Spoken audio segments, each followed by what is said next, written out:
Hi everyone, welcome to Zayan Tunes. एक समय की बात है। हरे भरे खेतों और बहती हवा से घिरा एक सुंदर शांत गांव था। उसी गांव में राजा राजेंद्र सिंह का राज था। राजा बड़ा ही दयालु था। प्रजा हो या सेवक, सबका वो पिता समान ख्याल रखता। पर उसके इकलौते बेटे वीरेंद्र का स्वभाव उससे बिल्कुल उलट था। घमंडी, निर्दयी और गुस्सैल। एक दिन भोजन में जरा सी चूक हो गई, नमक कम पड़ गया। ये क्या बेस्वाद खाना है? किसने बनाया? क्षमा करें युवराज, भूल हो गई। पर वीरेंद्र का क्रोध अंधा था। उसने आदेश दिया, इसे नमक के ढेर में गाड़ दो, अभी के अभी। और निर्दोष बावर्ची की जान चली गई। ये बात राजा तक पहुंची। वे गुस्से से वीरेंद्र के कक्ष में गए। वीरेंद्र, क्या तुम्हें जरा भी बुद्धि नहीं? किसी की जान लेना इतना आसान समझते हो? पिताजी, हम राजा हैं। हमारे खाने में कमी कैसे हो सकती है? अगर यही हरकतें जारी रही तो ना राजा बनोगे, ना एक वक्त का भोजन मिलेगा। शाम को राजा चिंतित बैठे थे। रानी आई। महाराज, वीरेंद्र अभी नादान है। बड़ा होकर वह आपके जैसा दयालु बनेगा। इसके लिए उसे महल से बाहर की दुनिया देखनी होगी। उसी गांव में एक गरीब बूढ़ा आदमी रहता था। सब उसे काका कहते थे। वो हर सुबह उठकर अपनी भैंस का दूध निकालता और एक पुरानी बाल्टी से घर घर बेचता। काका, दूध बाल्टी में ही क्यों बेचते हो? बेटी, ये बाल्टी मेरे पिता की आखिरी निशानी है। जाते समय कहा था, जो भी करना इसी से शुरुआत करना। अकेला काका सादगी से जीता था और उसी सादगी में एक बड़े बदलाव की नींव छुपी थी। अगली सुबह दरबार लगा ही था कि गांव का एक आदमी हफ्ता हुआ भीतर आया। महाराज, अनर्थ हो गया। क्या हुआ? महाराज, हमने जो खजाना छुपा कर रखा था वो हमारे दुश्मनों ने ढूंढ लिया और ले गए। लगता है हमारे ही गांव में उनके जासूस है और उनका पता लगा सके कोई हमें ऐसे जासूस की जरूरत है। हमारे पास सबसे माहिर जासूस है, वीरेंद्र। राजा वीरेंद्र के पास पहुंचे। वीरेंद्र, इस बार गुस्से पर काबू रखना। पिताजी, इस काम में पूरी काबिलियत लगा दूं। रात ढल चुकी थी। महल के द्वार पर वीरेंद्र तैयार खड़ा था। बेटा, संभल कर रहना। माँ, इस बार मैं खुद को बदल कर लौटूंगा। वीरेंद्र रात में गांव की ओर निकल पड़ा, एक राजकुमार, गुप्त जासूस बनकर। अगली सुबह काका की आंख खुली तो सूरज काफी ऊपर आ चुका था। अरे, आज तो बहुत देर हो गई। जैसे ही बाहर आकर देखा तो आंगन खाली था। अरे मेरी भैंस! काका ने इधर उधर देखा। पास की गली, खेत की मेड़, कहीं कुछ नहीं। वे जल्दी से पड़ोसी के पास पहुंचे। अरे मोहन, मेरी भैंस देखी क्या तुमने? काका, भैंस तो नहीं दिखी, पर रात को बहुत जोर जोर से चिल्ला रही थी। मुझे लगा आप जाग गए होंगे। उधर वीरेंद्र कपड़े बदलकर गांव में आ चुका था। एक पेड़ के नीचे बैठा वो लोगों की बातें सुन रहा था। तभी दो गांव वाले आ गए। अरे भाई, तुम कहाँ से आए हो? मैंने कभी गांव में नहीं देखा। मैं इस गांव का नहीं, पास के गांव से आया हूँ। कुछ काम ढूंढ रहा हूँ। काम ढूंढना है तो गांव में जाओ, यहाँ बैठने से थोड़ी मिलेगा। उधर काका सीधे मुखिया के पास पहुँचे। मुखिया जी, कुछ कीजिए, मेरी भैंस चोरी हो गई। वही मेरी रोजी थी। मुखिया जी, कल मेरे भाई के घर भी चोरी हुई है। आज मैंने गांव के बाहर एक अजनबी को पेड़ के नीचे बैठे देखा है। उसे तुरंत पकड़ कर लाओ। दो आदमी वीरेंद्र को लेकर आए। कौन हो तुम और हमारे गांव में क्यों आए हो? वीरेंद्र के भीतर गुस्सा उबाल मार रहा था, पर उसने संयम रखा। मुखिया जी, मैं पास के गांव से हूँ। यहाँ काम की तलाश में आया हूँ। तभी वही सुबह वाले दो लोग आ गए। हाँ मुखिया जी, ये सच बोल रहा है। हमने सुबह से पूछा था। सबको यकीन हो गया कि वीरेंद्र निर्दोष है। 2 दिन बीत गए, चोरी का पता नहीं चला। थका हारा वीरेंद्र फिर उसी पेड़ के नीचे बैठ गया। तभी काका आए और बोले, वीरेंद्र, कोई काम मिला या नहीं? या सुनते ही वीरेंद्र चौंक गया। आपको मेरा नाम कैसे पता? घर चलो राजा जी, सब बता दूंगा। और यूं दोनों उस छोटे से घर की ओर बढ़ चले, जहां एक बड़ा रहस्य खुलने वाला था। घर पहुंचते ही काका ने दरवाजा बंद किया और गंभीर स्वर में बोले, वीरेंद्र, अब जो बताने जा रहा हूँ वह राज है। मैं तुम्हारे पिताजी के लिए 50 साल से जासूसी कर रहा हूँ। क्या? सच में? 50 साल? हाँ बेटा, इस गांव की हर सांस से वाकिफ हूँ, लेकिन इस बार के जासूस बहुत चालाक हैं। मेरे भी हाथ खाली।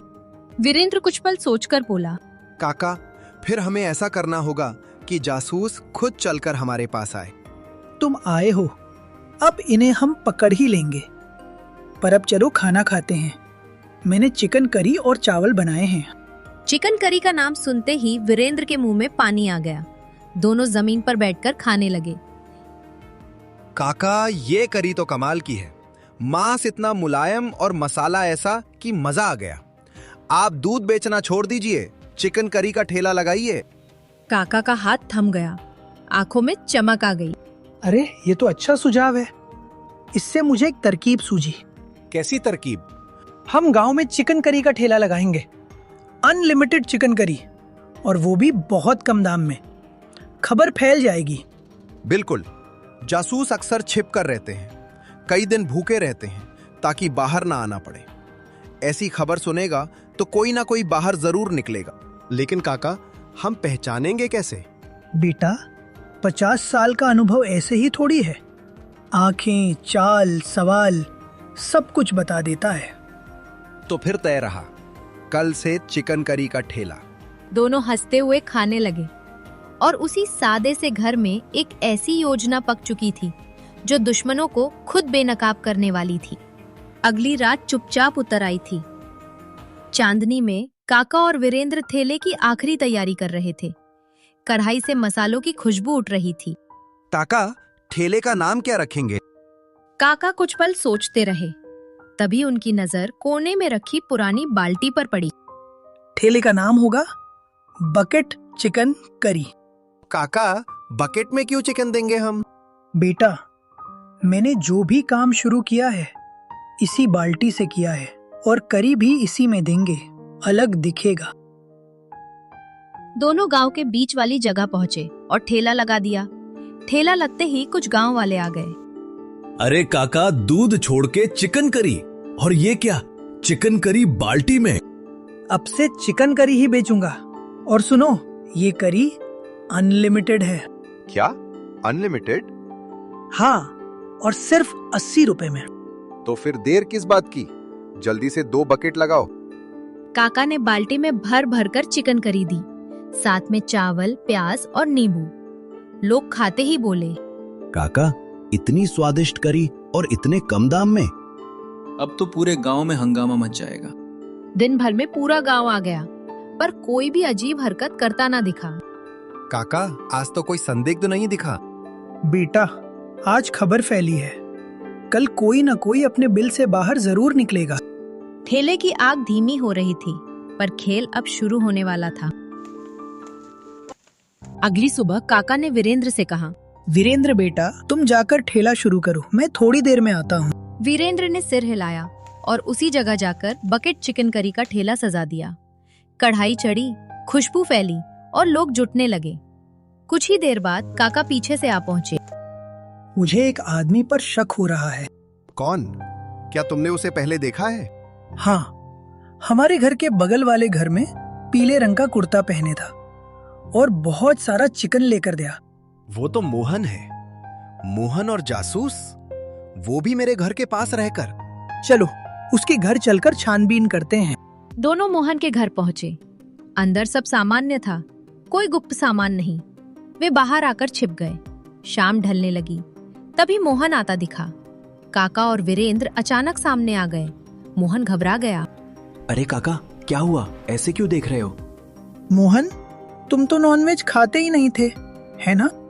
नहीं काका, आज मेहमान आए थे, उन्हीं के लिए था। तो चलो, अपने सारे मेहमानों से मिलवाओ, नहीं तो हाल बुरा होगा। अचानक काका और मोहन जोर जोर से हंस पड़े। वीरेंद्र चौंक गया। ये क्या? अरे मेरे राजा बाबू, तुम्हें लगा हम इतनी आसानी से पकड़े जाएंगे? तुम्हें लगा काका सच में जासूस हैं? पर तुम्हारे पिताजी के नहीं, हमारे राजा जितेंद्र के। काका, आपने पिताजी और मुझे धोखा दिया। 50 साल की वफादारी का क्या मिला? कुछ नहीं। इसलिए हमने खजाना लूटा, और अब राजा की सबसे कीमती चीज भी। तुम जो राजा को सबसे अजीज हो, ये सुनते ही वीरेंद्र हंस पड़ा। काका, लगता है ये पागल हो गया है। तभी पीछे से भारी कदमों की आहट आई। राजा के सिपाही और सेनापति ने चारों ओर से घेर लिया। काका और मोहन देखते ही रह गए। काका, आपको क्या लगा खेल सिर्फ आप खेल सकते हैं? मैं आपसे छोटा हूं पर कम नहीं। पर तुम्हें कैसे पता चला? पहले दिन से जब आप भैंस चोरी की शिकायत लेकर मुखिया के पास आए तभी शक हुआ, और जब आपने बाल्टी का जिक्र किया तब यकीन हो गया। कैसे? क्योंकि वो बाल्टी हमारी शाही रसोई की थी। मैंने देखते ही पहचान लिया। उसी रात महल खबर भेज दी। सिपाहियों के काका और मोहन को पकड़ लिया। वीरेंद्र की चाल सफल हो चुकी थी। लुटा हुआ सारा खजाना वापस महल पहुंचा। बेटा, आज तुमने साबित कर दिया कि तुम मेरी जगह संभालने को तैयार हो। पिताजी, आज से मैं न्याय और दया दोनों का साथ नहीं छोड़ूंगा। समय बीता। वीरेंद्र राजा बना। गांव की सेवा सच्चे मन से करने लगा। और हाँ, वो ठेला आज भी वही है। नाम वही, अनलिमिटेड बकेट चिकन करी। कहते हैं स्वाद के साथ साथ वहाँ आज भी एक सीख मिलती है। चालाकी से नहीं, सच्चाई से राज चलता है। That's all for today. Don't forget to like this video, share it, and hit that subscribe button for more updates.